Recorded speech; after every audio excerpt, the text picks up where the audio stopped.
और आगे बढ़ते हैं खबरों में। दिल्ली में एक बड़ा हादसा हो गया है। दरअसल यहां पर एक कोचिंग सेंटर के बेसमेंट में 3 छात्रों की डूबकर मौत हो गई। ओल्ड राजेंद्र नगर में आईएस कोचिंग सेंटर में बचाव और तलाशी अभियान लगातार जारी है। 3 छात्रों की मृत्यु पर छात्रों ने दिल्ली सरकार के खिलाफ विरोध प्रदर्शन किया। राजेंद्र नगर की घटना पर डीसीपी सेंट्रल एम हर्षवर्धन ने कहा कि हमने आपराधिक मामला दर्ज किया है। हमारी फॉरेंसिक टीमें यहां पर है। फॉरेंसिक साक्ष्य एकत्र करने की प्रक्रिया चल रही है।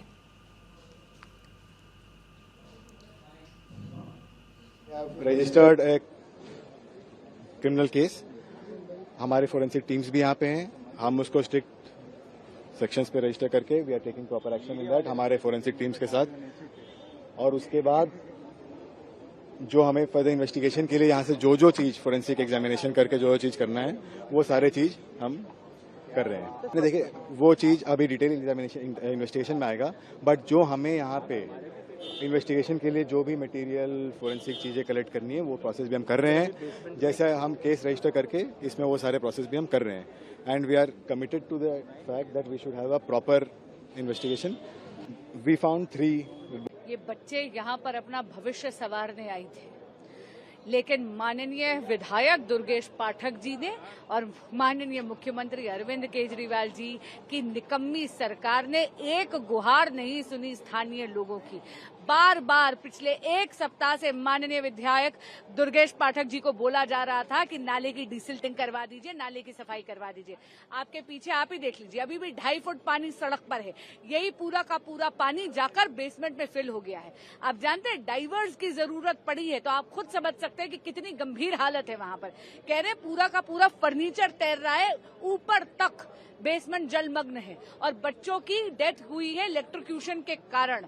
इस मृत्यु के पूरी तरह जिम्मेदार माननीय मुख्यमंत्री अरविंद केजरीवाल जी और माननीय विधायक दुर्गेश पाठक जी हैं। और इस मामले में और अधिक जानकारी के साथ हमारे संवाददाता गौतम तिवारी इस वक्त दिल्ली से हमारे साथ मौजूद हैं। गौतम, फिलहाल की स्थिति की हम यहाँ पर बात करें तो फिलहाल क्या कुछ स्थिति देखने को मिल रही है? रेस्क्यू ऑपरेशन क्या अभी भी चल रहा है? जी बिल्कुल, आपको हम बता दें किस तरीके से तो कल ये राउस स्ट्रीट में हादसा हुआ है। हम आपको बताना चाहेंगे कि लगातार कई घंटों की मशक्कत के बाद एनडीआरएफ, फायर, दिल्ली पुलिस तमाम जो है। और गौतम, रोकना चाहेंगे, शहजाद पुणे वाले को एक बार सुन लेते हैं। स्थानीय लोग बताते बताते थक गए कि यहाँ की क्लीनिंग होनी चाहिए, नालों की नहीं की गई। दिल्ली हाईकोर्ट ने कहा कि नालों की क्लीनिंग करवाइए, नहीं की गई। थोड़ी सी बारिश हुई तो जून 28 को दिल्ली पूरी भर गई थी, आपको याद है। और पिछले कुछ दिनों में हमने वो घटनाएं भी देखी है। पटेल नगर में पानी का जमाव हुआ, वहां पर एक यूपीएससी एस्पिरेंट को शॉक लग गया और वो हमारे बीच नहीं रहे। उससे पहले सदर बाजार में ये घटना, भजनपुरा में ऐसी घटना, रोहिणी में ऐसी घटना, ऐसी अनेकों घटनाएं पिछले कुछ दिनों में हुई है।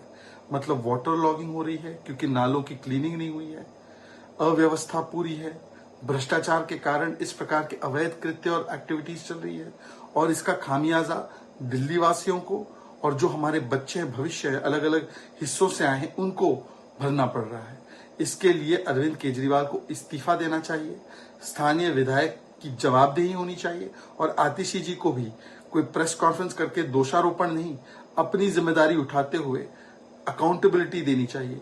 उल्टा ये लोग अब इंक्वायरी और ब्लेम गेम ये शुरू कर देंगे। ये शर्मनाक है। जी गौतम, फिलहाल क्या कुछ स्थिति है? देखिए बिल्कुल, जो रात से यहाँ का माहौल है वो अभी भी माहौल जो गर्म है, क्योंकि जो बच्चे यहाँ स्कूल में तैयारी करने आते हैं, ये सीसीसी है, तमाम बच्चे जो है अभी भी ये लगातार प्रदर्शन कर रहे हैं। इनकी मांग है जिस तरीके से आज बेसमेंट में 3 जो स्टूडेंट की मौत हुई है उसको लेकर के अभी भी काफी आक्रोशित है जो यहाँ पे पढ़ने वाले बच्चे आते हैं। हम इनका आरोप है कि जिस तरीके से ये बेसमेंट में पानी भरा और 3 बच्चों की मौत हुई है, तो इसके लिए जो प्रशासन भी है और तमाम जो इंस्टीट्यूट के आला अधिकारी है, इनको भी इस पर संज्ञान लेना पहले से चाहिए, तो तैयारी करके रखना चाहिए था कि इस तरीके की जो घटनाएं जो पहले भी आपको देखने को मिला है। मुखर्जी नगर में भी इस तरीके का हादसा हो चुका है। अभी 3 दिन पहले जो पटेल नगर में पानी भरा हुआ था, उस जो तैयारी करता था ये बच्चा, वो घर के पास पहुंचने के बाद जल भराव था, वहां से निकल रहा था, लेकिन जैसे ही उसने गेट को पकड़ा वहीं करंट लगने से उसकी मौत हो गई। तमाम जो इस तरह की घटनाएं हो रही उसको लेकर के वहीं गौतम, दूसरी तरफ इस पूरे मामले को लेकर सियासत भी तेज होती हुई नजर आ रही है। चाहे हम बीजेपी की बात करें, आपकी बात करें, दोनों एक दूसरे पर आरोप यहां पर लगाते हुए नजर आ रहे हैं, लेकिन इसका खामियाजा तो मासूमों को उठाना पड़ रहा है। जिस तरह से अपने भविष्य की कल्पना के साथ यहां पर पढ़ने के लिए आए थे, लेकिन यहां पर हादसे का शिकार हो गए हैं, और इसी को लेकर तमाम छात्रों में बेहद गुस्सा भी देखने को मिल रहा है। चलिए गौतम से फिलहाल हमारा संपर्क टूट गया है, लेकिन आपको बता दें कि दिल्ली में एक बड़ा हादसा हुआ है। राजेंद्र नगर में हादसा हुआ है। राव आईएएस एकेडमी के बेसमेंट में 3 छात्रों की डूबकर मौत हो गई है। जो खबर मिल रही है उसके मुताबिक यहाँ पर पानी भर गया था और उसके बाद यह हादसा यहाँ पर हुआ है।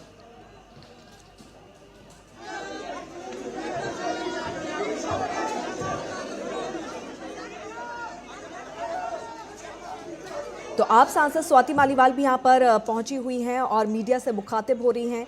जैसे ही स्वाति मालीवाल अपनी प्रतिक्रिया देंगी वो भी हम आपको यहाँ पर सुनाएंगे, लेकिन आपको बता दें कि एक बेहद ही दर्दनाक हादसा दिल्ली के राजेंद्र नगर में हुआ है। राव आईएएस कोचिंग सेंटर में देर रात यह हादसा हुआ, जहां पर 3 छात्रों की बेसमेंट में जो पानी भरा हुआ था उसमें डूबकर मौत हो गई।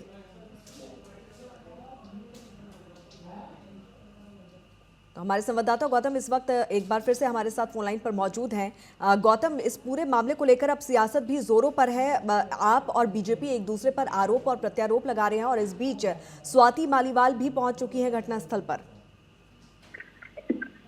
जी बिल्कुल, जिस तरीके से ये घटना घटी, एक दर्दनाक हादसा हुआ, उसको लेकर के राजनीति शुरू हो गई, चाहे वो बीजेपी हो या कांग्रेस हो, ये तमाम एक दूसरे पर आरोप प्रत्यारोप करें। लेकिन सबसे बड़ा सवाल है कि जिस तरीके से बेसमेंट में पानी भरा, इसका प्रशासन इसमें पहले से तैयारी करनी चाहिए। मानसून आने पहले अगर प्रशासन की तरफ से तैयारी की गई होती तो ये जो हादसा ये नहीं होता। क्योंकि जिस तरीके से पहले भी आप देख चुके हैं कि चाहे वो मुखर्जी नगर की बात की जाए या अभी 3 दिन पहले पटेल नगर में करंट लगने से मौत हुई है स्टूडेंट की, तो सवाल तो खड़े होते हैं कि अगर एमसीडी और पीडब्ल्यूडी अपनी तरफ से तैयारी की होती और सरकार इस पर ध्यान दी होती तो आज ये घटना घटी है और हादसा हुआ, ये नहीं होता। जी बिल्कुल, साथ ही साथ गौतम, एक और बड़ी खबर यहाँ पर यह भी निकल कर आ रही है सामने कि राव आईएएस एकेडमी के बेसमेंट में बायोमेट्रिक लगा हुआ था और बिना पंच किए कोई भी छात्र बाहर नहीं जा सकता था। और हादसे के पीछे इसको भी एक बड़ी वजह यहाँ पर बताया जा रहा है कि तमाम जो छात्र थे वो यहाँ पर पंच करने के लिए आए थे और उसी वक्त फ्लैश फ्लड आया और ये तमाम छात्र वहाँ पर फंस गए, जिनमें 3 छात्रों की मौत हो गई। बिल्कुल सही कह रहे हैं कि जो बेसमेंट इनका बनाया जाता है, जिसमें करीबन 100 से 200 बच्चे जो है वो जो है उनको जो लाइब्रेरी में पढ़ाया जाता है, तो कहीं ना कहीं जो मेन गेट होता है इनका, वो एक गेट होने के कारण से जो इस तरीके की घटनाएं घटती है और हादसा होता है। वजह यही है सबसे पहले दिल्ली में आते हैं अपना भविष्य बनाने, लेकिन भ्रष्टाचार की भेंट चढ़ गए, कोई जवाब देने को तैयार नहीं है। कैसे बेसमेंट में लाइब्रेरी चल रही थी। मुखर्जी नगर में पिछले दिनों जो हादसा हुआ था जिसमें कई बच्चों की जान फंस गई थी, तब दिल्ली सरकार ने बड़ा जोर शोर से इंक्वायरी का मामला शुरू किया था। दिल्ली फायर सर्विसेज भी शोर मचा रही थी कि हम हर बिल्डिंग की जांच करेंगे। दिल्ली नगर निगम भी बिल्डिंगों की जांच कर रहा था। क्या वो उस जांच का? क्यों इन बिल्डिंगों को रोका नहीं गया? कैसे यहां अवैध लाइब्रेरी चल रही थी? किसने दी थी एनओसी? है किसी के पास जवाब? दिल्ली सरकार, दिल्ली नगर निगम, जल बोर्ड, दिल्ली फायर सर्विसेज, सबके सब इस तंत्र में घुसे हुए हैं। 3 बच्चे कल चले गए, एक बच्चा पटेल नगर का 5-7 दिन पहले चला गया। ये सब बच्चे क्या पढ़ने आए थे? अपना भविष्य बनाने आए थे, देश का भविष्य थे, लेकिन ये भ्रष्ट तंत्र उनको ले गया। और दिल्ली की मंत्री कितने घंटे हो गए इस हादसे को हुए, अब तक हिम्मत नहीं जुटा पा रही है वहां जाने की, और कहती हैं जांच करेंगे। क्या जांच करेंगी आप? आपको तो तुरंत इस्तीफा देना चाहिए। इस पूरे तंत्र में, पूरे भ्रष्टाचार के खेल में आप लोग शामिल हैं। क्यों आपके स्थानीय विधायक ने वहां नालों की सफाई नहीं कराई? लगातार पिछले 10 दिन से वहां की स्थानीय जनता कह रही थी कि नालों की सफाई कराइए, नालों की सफाई कराइए। 1 घंटे की बारिश में इतनी बड़ी बेसमेंट में पानी घुस जाता है। पूरी दिल्ली को बर्बाद करने का काम आम आदमी पार्टी की सरकार ने किया है। और जो जो भ्रष्ट अफसर, जो जो तंत्र इसमें शामिल है, सबको सूली पर लटका देना चाहिए। क्या कसूर है उन बच्चों का जो पूरी देश से पढ़ने के लिए दिल्ली आते हैं? ठूस दिया उनको भेड़ बकरियों की तरह एक कमरे में। शर्म आनी चाहिए आप लोगों को।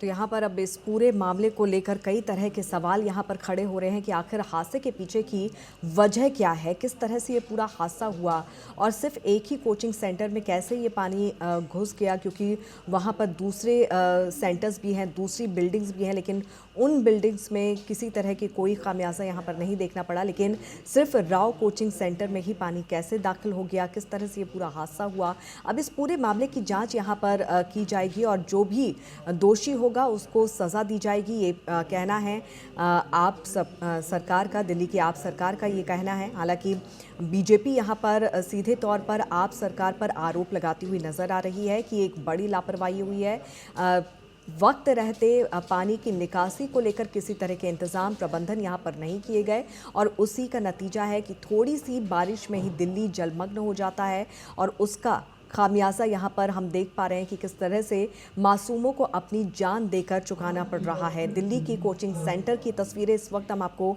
दिखा रहे हैं और दिखा रहे हैं कि किस तरह से ये पूरा दर्दनाक हादसा हुआ है।